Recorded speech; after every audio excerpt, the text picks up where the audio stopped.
नमस्कार, मेरा नाम राहुल लोधवाल है और आज़ादी के अमृत महोत्सव में आपका स्वागत है। आज देश आज़ादी का 75वां वर्ष मना रहा है, जिसमें आप सभी का बहुत बहुत स्वागत है, अभिनंदन है। दोस्तों, मेरा एक YouTube चैनल है राहुल लोधवाल के नाम से, और इस आज़ादी के अमृत महोत्सव में मेरा एक प्रयास रहेगा कि मैं आप तक संघर्षों की एक कहानी पहुंचाऊं। एक व्यक्ति जो कैसे शून्य से लेकर शिखर तक पहुंचता है, और इस शो में जो शख्स हमारे साथ है वो सिर्फ एक व्यक्ति नहीं, व्यक्तित्व है।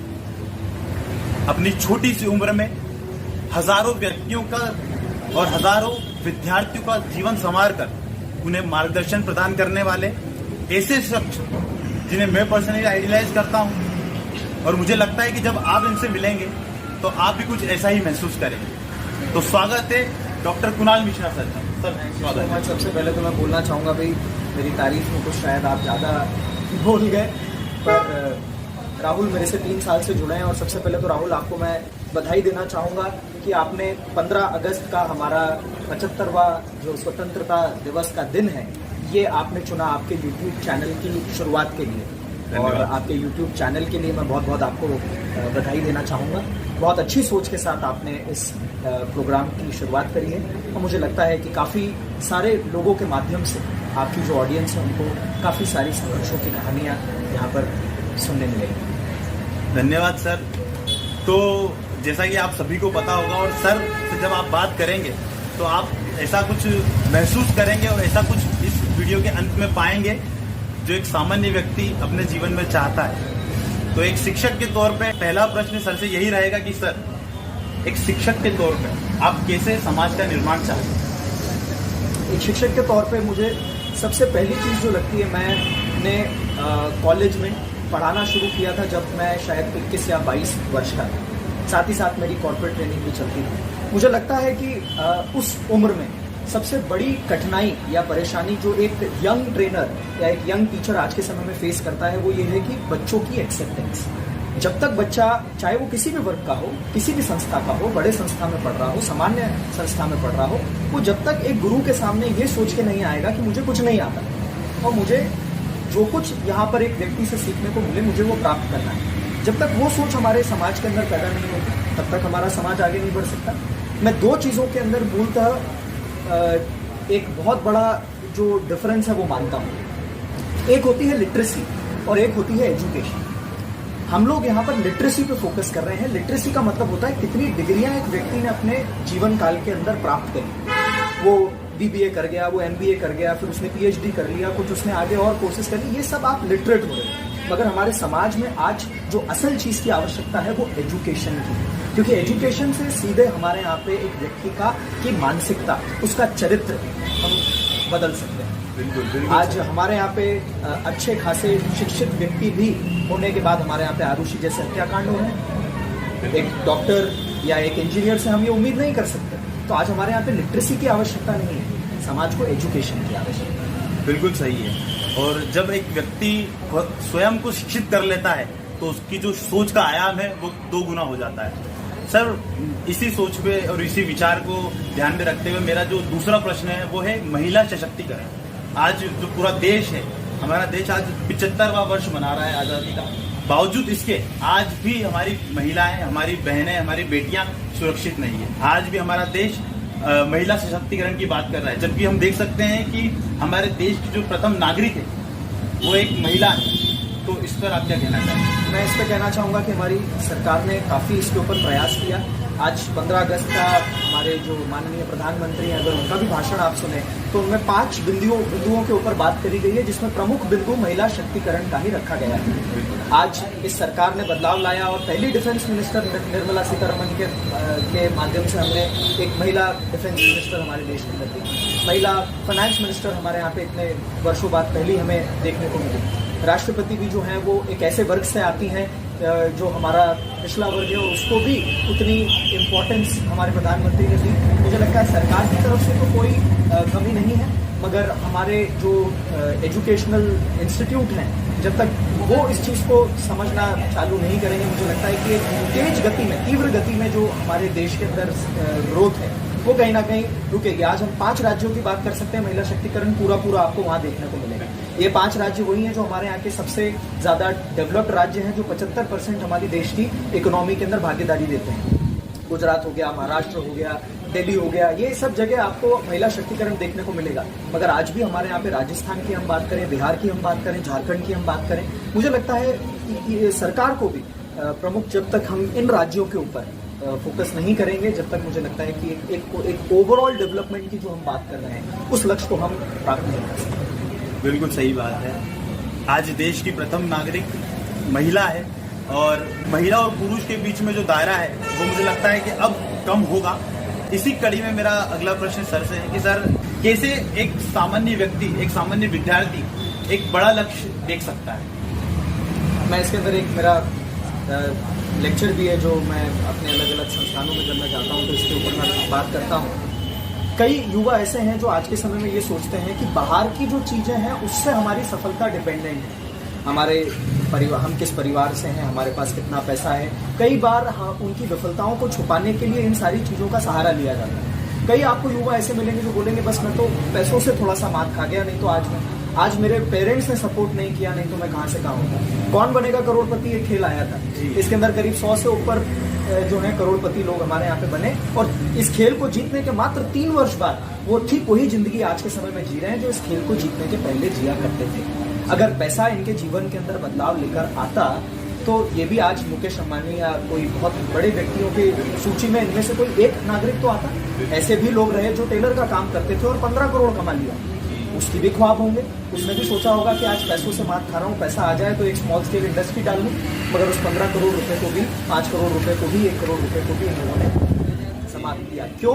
क्योंकि केवल बाहर की दुनिया बदली है, अंदर की मानसिकता आपकी वही है। मुझे लगता है कि हमारे देश के जो युवा हैं वो अगर अपने इंटरनल कंपोनेंट, मतलब अपने हार्ड वर्किंग एबिलिटीज, अपने पोटेंशियल, कॉन्फिडेंस, एटीट्यूड, अगर इन पे काम करना शुरू करें तो मुझे लगता है कि ये इतनी बड़ी संपत्ति होगी जिसको कोई आगे बढ़ने से रोक नहीं सकता। बिल्कुल बिल्कुल सही बात कही सर ने। सर, आज का जो युवा वो लगभग जो है एक सरकारी नौकरी चाहता है। उसे लगता है कि यदि उसको सरकारी नौकरी मिलती है तो ही उसका जीवन पूरी तरह से कंप्लीट माना जाता है। और आज सर समाज में भी इस तरह की बातें होती है कि एक सरकारी नौकरी आपकी हो जाए तो आपका जीवन जो है पूरी तरह से तैयार है, हर तरह की आपको सुविधाएं आपको मिलेगी। तो क्या सर आपको लगता है कि सरकारी नौकरी ही सब कुछ है या इसके बियॉन्ड भी कुछ सर है, या इसके बाद भी एक युवा अपने जीवन में सफलता के उस आयाम को छू सकता है? देखिए, इसमें मैं यही कहूँगा कि अगर ये आपकी अंतरात्मा जानती है, आप एक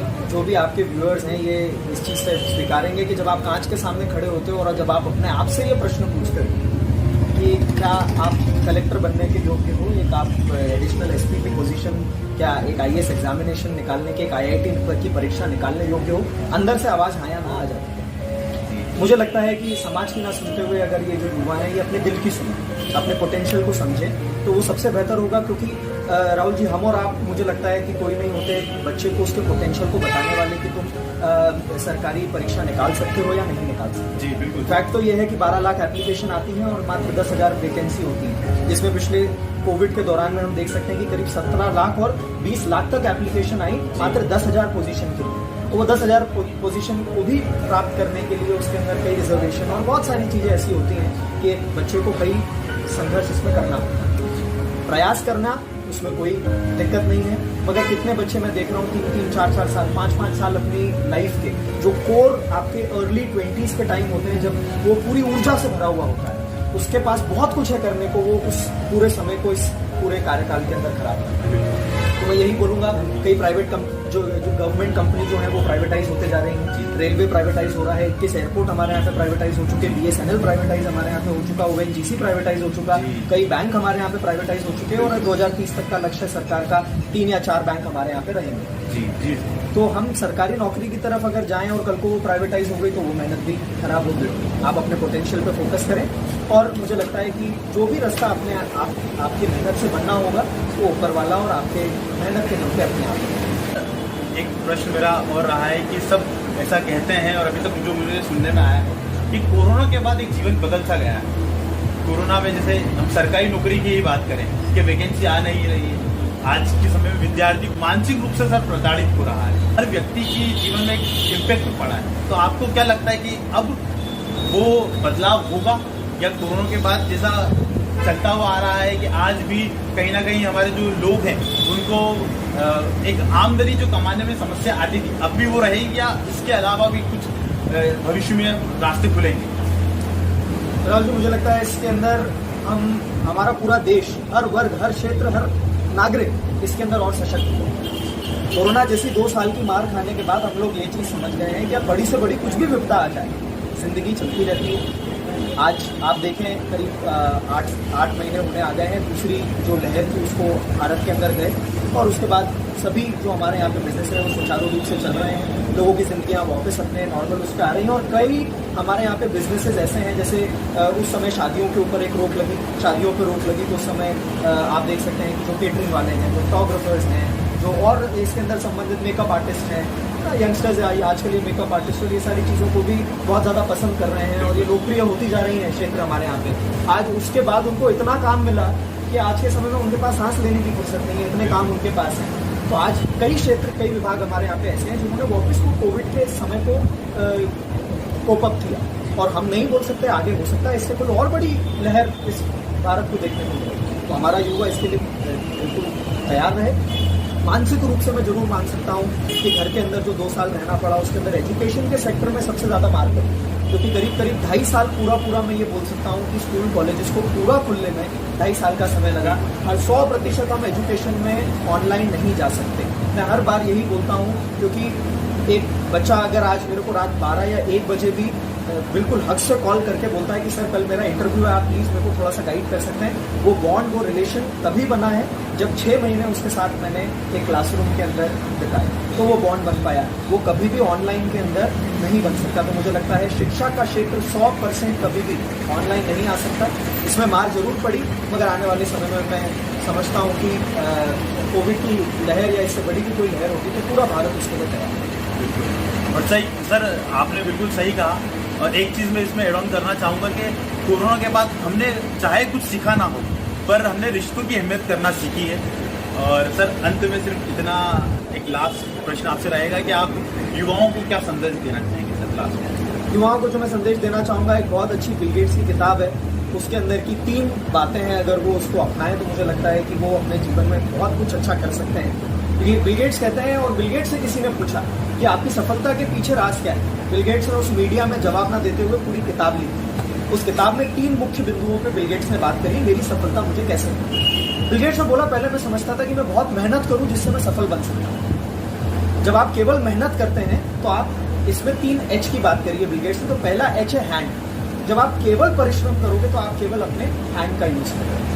तो बिल गेट्स ने बोला, समय के साथ साथ मैं समझा कि मैं मेहनत भी एक सीमित रूप में ही कर सकता हूँ। 24 घंटे मुझे दिए गए हैं, मेरी एक ऊर्जा है, मेरी एक क्षमता है, मैं उतने में ही काम कर सकता हूँ। तो दूसरा H उन्होंने इन्वेंट किया, दैट इज हेड। राइट, जब आप अपने हाथों का इस्तेमाल करते हैं तो आप एक लेबर से कम नहीं है। जब आप अपने हाथों के साथ अपनी बुद्धि का इस्तेमाल करते हैं तो उसको स्मार्ट वर्किंग कहा जाता है। फिर तीसरा H उन्होंने बहुत लेटर ऑन अपनी लाइफ में अंडरस्टैंड किया, एंड दैट इज हार्ट।